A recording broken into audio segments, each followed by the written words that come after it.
الحمد لله وحده والصلاة والسلام على من لا نبي بعده أما بعد فقد قال الله تبارك وتعالى في القرآن المجيد والفرقان الحميد أعوذ بالله من الشيطان الرجيم بسم الله الرحمن الرحيم وعلم آدم الأسماء كلها ثم عرضهم فقال النبي صلى الله عليه وسلم خيركم من تعلم القرآن وعلمه أو كما قال عليه الصلاة والتسليم.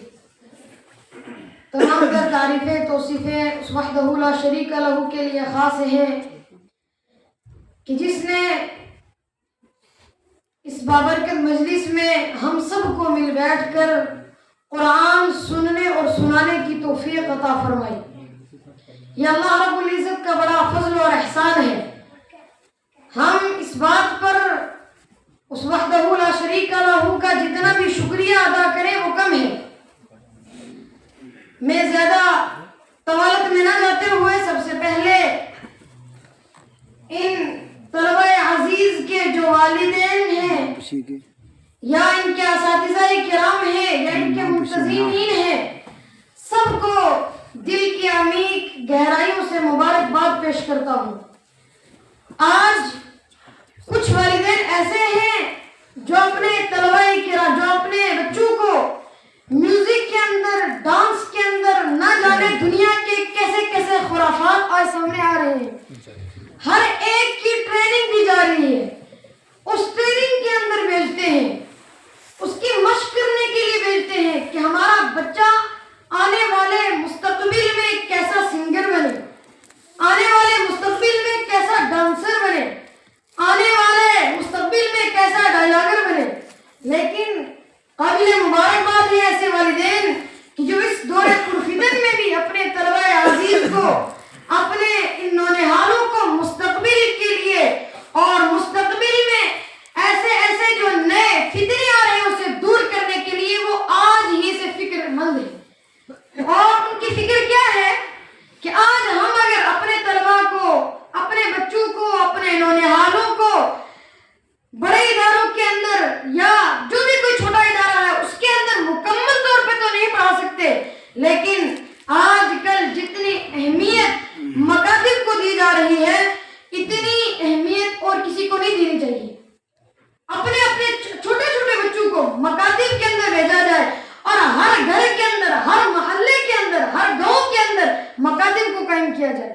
اور ایسے مکاتب نہیں, فعال قسم کے مکاتب. ماشاءاللہ یہاں جن بچوں نے الگ الگ مکتب سے آئے ہوئے تھے انہوں نے پروگرام پیش کیا, سن کر کے ایسا لگ رہا تھا کہ واقعتاً یہ کسی بڑے ادارے کے طالب علم ہے. یقیناً دل کی گہرائیوں سے ان کے اساتذہ کے لیے دعائیں نکلی اور ان کے اساتذہ کو مبارکباد پیش کرتا ہوں. باقی جو چیزیں میرے ذہن میں ایک دو تھی وہ حضرت مولانا نے مجھ سے پہلے آپ سے بیان فرما دی کہ جتنے طلبہ کرام یہاں موجود ہیں کاش اگر انہی کے اتنے ہی والدین بھی ہوتے یہاں تو مزہ دوالا ہو جاتا. کیوں؟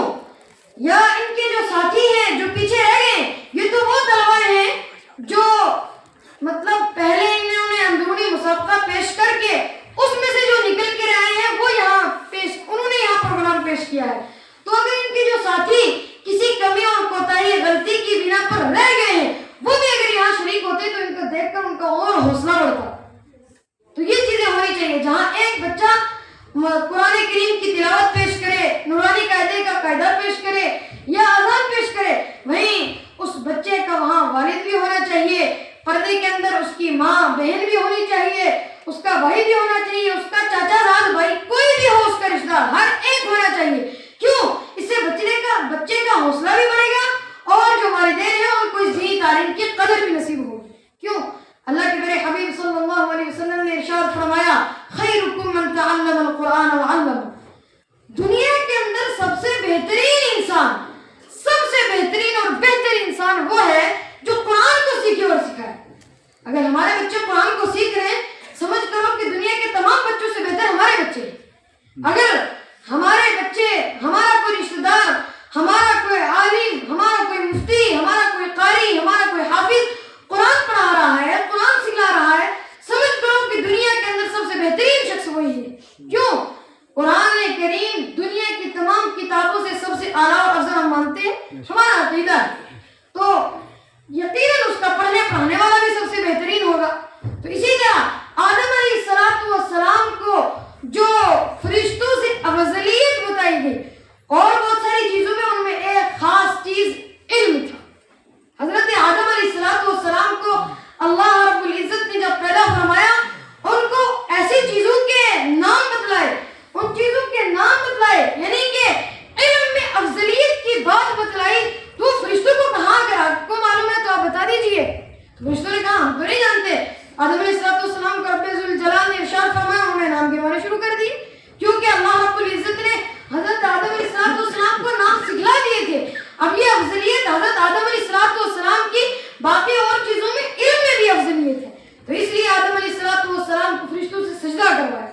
تو اس لیے میری آپ سے یہ گزارش ہے، جو یہاں مہمان کرام آئے ہوئے ہیں ان سے بھی گزارش ہے کہ جتنا ہو سکے، جیسا ہو سکے، ہم اپنی کمائی کا ایک ایک حلال روپیہ خرچ کر کے، چاہے ہمیں کھانے کی جہاں 2 روٹیاں کھاتے ہیں، جہاں 2 تھالیاں کھاتے ہیں، وہاں ایک کم کر لیں، ایک کھا لیں، لیکن اپنے بچوں کو اسی کی قیمت لگا کر کے پڑھائیں، انہیں دین سے روشناس کروائیں، تاکہ آنے والے وقت میں اس دور، آج کے دور میں کتنے فتنے ہیں، ہمارے گاؤں کے اندر اتنے فتنے رونما ہو چکے ہیں کہ ہمیں پتہ بھی نہیں چلتا کہ ہمارا بچہ کل یہ مسلمان نامی کا رہے گا یا عقیدتاً بھی مسلمان رہے گا۔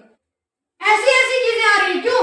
ہمارے جیب میں موبائل فون سے، اس میں ایسے فتنے ہیں، پتہ نہیں چلتا، ایسے سکالوں کو ہمارے بچے سن رہے ہیں، ہم ذرا توجہ نہیں دیتے۔ اور دوسری بات، آپ کی برکت سے ایک یاد آ گئی کہ اپنے بچوں کو اس موبائل سے دور کریں، خدا اپنے بچوں کو اس موبائل سے دور کریں۔ جہاں ایک بچہ 10 سال کے اندر اگر وہ پڑھ پائے گا کسی چیز